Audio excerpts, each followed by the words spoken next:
Hello', মোৰ যাত্ৰাৰ সামৰণি পৰাগৈ নাই আৰু এটা দিন বাকী আছে।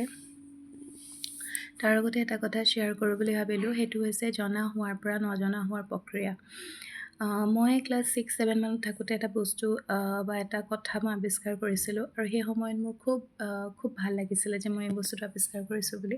কথাটো এনেকুৱা যে সন্ধিয়া সময়ত আমাৰ ঘৰত আমাৰ আগফালে বাৰান্দাত যেতিয়া দেউতা বহি থাকে বা মায়ে চাহকাপ বনাই আনে বা যিয়ে নকৰক সেই সময়ত, আৰু সেই সময়ত গধূলি সময়ত মানে খুব সন্ধ্যা হৈছে আৰু তেতিয়া মানে ধৰক যেতিয়া আমি চকুৰে মানুহ দেখা নোপোৱা হওঁ আৰু আন্ধাৰত আমি যেতিয়া লাইটটো জ্বলাই থাকে আমাৰ ঘৰখন পোহৰ হৈ যায় আৰু আমাৰ পদূলিৰ আগেৰে যিসকল পাৰ হৈ যায় তেওঁলোকে মাতি থৈ যায়, অ' বহিছে বা বহিছা বা যিটো কাম কৰি থকা হয় বোলে আমুকটো কাম কৰিছে।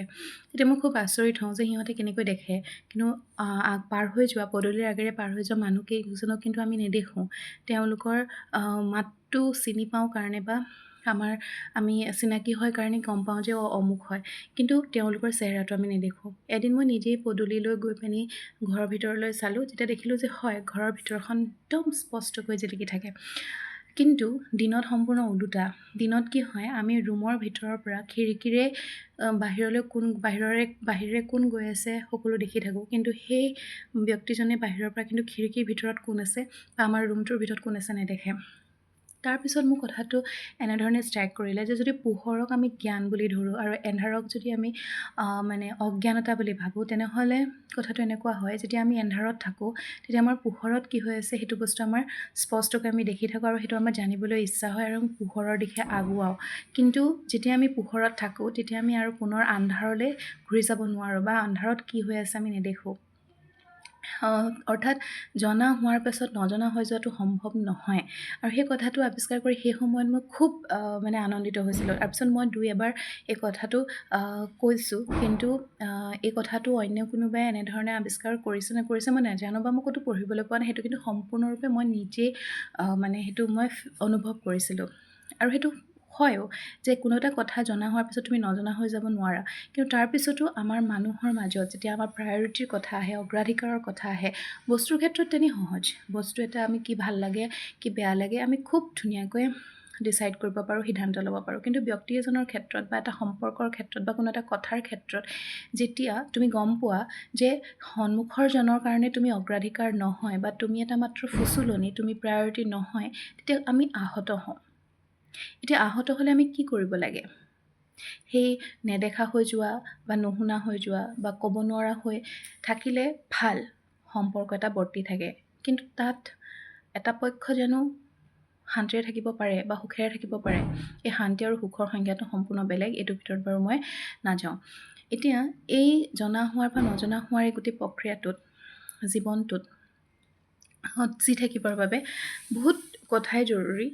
তাৰে ভিতৰত মই 3টা কথা মোক 3গৰাকী নাৰীয়ে কোৱা কথা মই উনুকিয়াব বিচাৰিছোঁ। প্ৰথম কথা, মোৰ এগৰাকী ফ্ৰেণ্ড ত্ৰিনয়ন, তাই মোৰ স্কুলৰ পৰ্যায়ৰ পৰা আমি একেলগে আছোঁ, আমি বান্ধৱী আৰু তাইৰ লগত সকলো কথা শ্বেয়াৰ কৰা হয়। তেতিয়া তাই মোক এবাৰ কৈছিলে যে নীলম, চৌপাশে যদি চাওঁ সকলোতে বেয়া দেখিবি, কিন্তু তাৰ পাছতো আমি জীয়াই থাকিব লাগিব। এই আমাৰ যিবোৰ চিনাকি মানুহ সেইবোৰো ভাল মানুহ নহ'ব পাৰে কোনোবা ক্ষেত্ৰত, কিন্তু সিহঁতক জানো তই বেয়া বুলি পেলাই দিব পাৰিবি বা দলিয়াই দিব পাৰিবি বা জীৱনৰ পৰা আঁতৰাই দিব পাৰিবি? নোৱাৰ ন।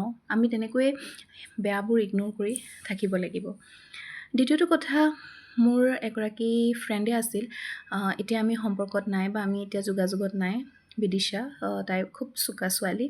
তাই এবাৰ মোৰ সেই যে আমি আগতে মানে বিদায়ৰ পৰত কিবা এটা লিখাই লওঁ, তেনেকৈ তাই মোৰ স্মৃতিৰ কাগজত লিখি দিছিল যে নীলম, কোনেওতো তোমাক প্ৰতিশ্ৰুতি দিয়া নাই যে তোমাৰ জীৱনত কেৱল ৰ'দ থাকিব, বৰষুণ নাথাকিব, তোমাৰ পথ মসৃণ হ'ব, শিলেৰে আৱৰা উখুৰা মুখুৰা নহ'ব, তোমাৰ জীৱনটো ভৰুণ হ'ব, যে খৰাং নহ'ব।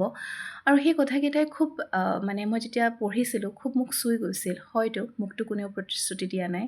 তৃতীয়টো কথা, থৈবিবাক মই লগ পাইছিলোঁ ইউনিভাৰ্চিটিত, আৰু থৈবিবাই মোক এটা কথা কৈছিল যে নীলম, ভাত বনাবলৈ সাজু কৰা চাউলকেইটা ধুবলৈ নিওঁতে তুমি কি বিচাৰা? তুমি বিচাৰা ক'লা ক'লা শিলকেইটা, অপ্ৰয়োজনীয় ধানকেইটা, যিকেইটা তোমাৰ চকুত পৰিলে তুমি উঠাই পেলাই দিয়া। আৰু ঠিক তেনেকৈ কিন্তু বাকী চাউলখিনি, সেই বগা চাউলখিনি কিন্তু আমি পেলাই নিদিওঁ, সেইখিনি আমাৰ ভাল।